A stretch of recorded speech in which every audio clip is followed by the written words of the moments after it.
C'était il y a près de 30 ans.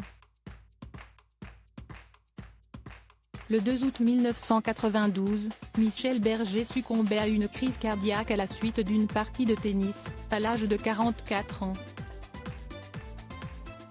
À l'occasion de la réédition d'une biographie consacrée à l'artiste, Yves Bigot, journaliste et directeur général de TV5 Monde, s'est rendu sur le plateau de C'est à vous. Ce dernier est notamment revenu sur la colère qu'avait eu Michel Berger contre Johnny Hallyday. Je me souviens du jour où il était en furie parce que Johnny, à qui il avait écrit tout l'album Rock'n'Roll Attitude. Johnny avait chanté pour le lancement de la campagne de Jacques Chirac à la présidentielle.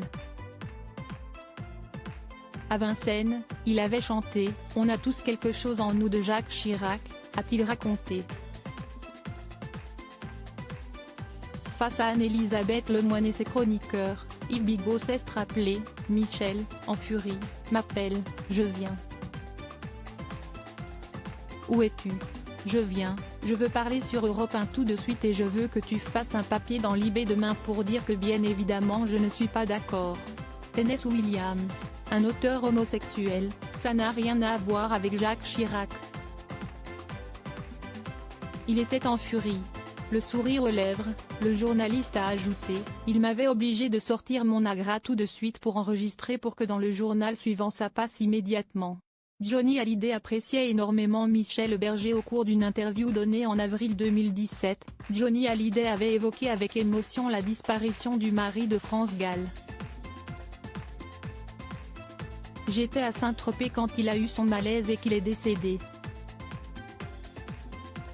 Ça m'a fait un choc sur le moment, j'ai rarement pleuré dans ma vie, et je crois que j'ai pleuré ce jour-là. Il me manque beaucoup, c'était un compositeur formidable et un très bon ami », avait-il lâché. Évoquant sa personnalité, le chanteur avait ajouté « C'était quelqu'un de très méticuleux, de très délicat, extrêmement timide, tout en étant très généreux et très gentil, quelqu'un que j'aimais beaucoup. Il était très fidèle en amitié, ce qui me touchait énormément.